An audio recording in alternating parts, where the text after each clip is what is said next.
Just want to hope you're well and safe. Thank you to Worcester Regional Chamber of Commerce to give us the opportunity to present this webinar. And thank you to Mike, Steph, and Jeff, because today we hear one industry. So Vespa Cleaning has been in business since 1998. We're based in Worcester, Massachusetts, and we're a state contractor, been helping through the state with the crisis. And it's been something new for us, and we're getting a lot of experience and feel happy to be able to help communities and throughout the state. Can we go next, please? Next, please. Yes. Mike? Okay, so we'd like to talk a little bit about how to break the cycle. You see the chain of infection. This is where germs live. They're everywhere. They can be in a toy, they can be in a handle, they can be in a hard surface.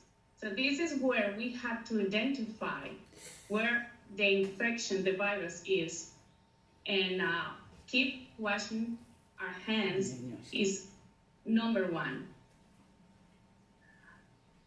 How they get around by sneezing can be a toy, somebody touches the handle, someone comes behind, then he touches the handle, and then touches his mouth, eyes, or nose, and finally gets sick. So all the virus, he comes into our holes. So here where the experts, cleaning companies come and break the chain. It is important that we identify how to break the cycle of infection. So we follow these steps, which is very important. We do site risk assessment. We gather as much information as we can. Who, what, when, and where, and how the event occurred. Ask questions to assure we will be following the right steps for the job. Collecting critical incident data is extremely important step. So in our company, we've been doing these steps, pre-disinfection. In this step, we lower the risk of infection before our crews come and clean the affected area. Then we do the cleaning. Final disinfection to assure the zone is clear of contamination.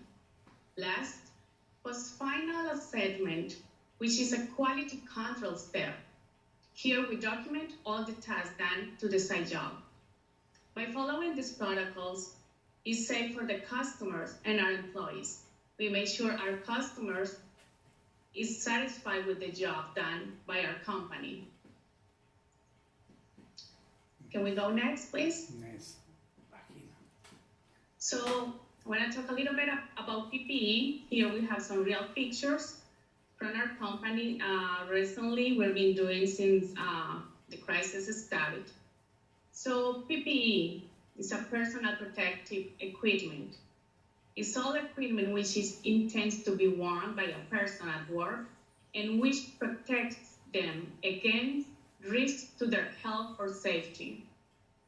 We need to be able to explain what is a PPE to our client, our employees, or other organizations such as schools, offices, buildings.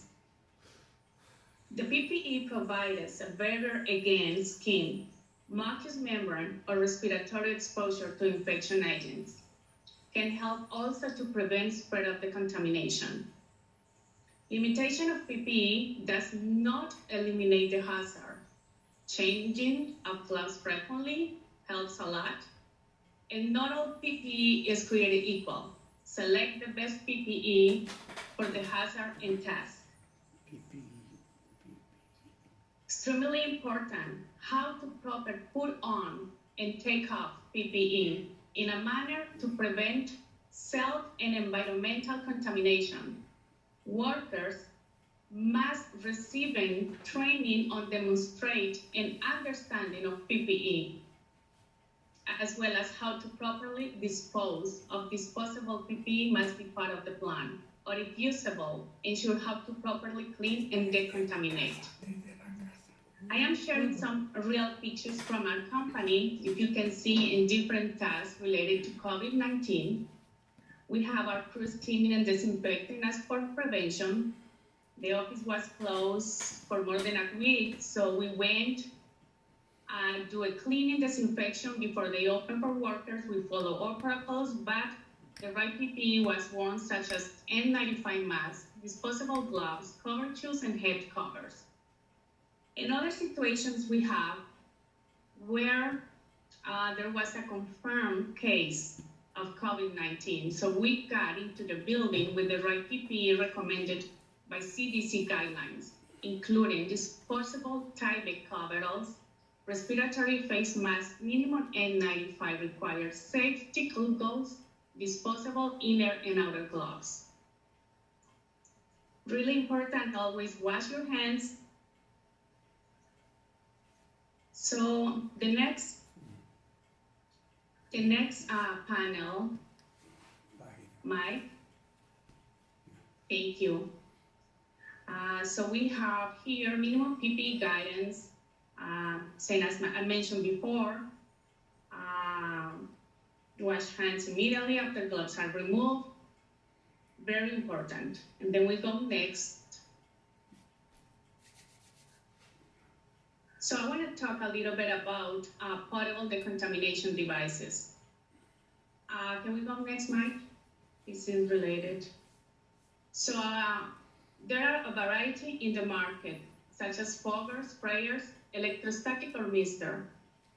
Electrostatic system, this is where the magic happens. It's a really good system, and it's been used for our company since all this started. The amount of disinfectant air in a positive electric charge is controlled to produce a fine mist that reaches the side, underside, and backside of surfaces that are negative or neutral, as you see in the picture below. So it's a great system. We've been using this since last year, and a lot of experience we're getting and gather every time we do the site work. And we're here to help you. And again, I just want to thank you so much to everyone, and please stay safe and positive. Thank you, Lily. Back to Lily. Questions? Okay, well, thank you. Thank you, Jeff, Diana, Mike, Stephen. I'm sure we have some questions here that we're going to start off with. One of the first questions, and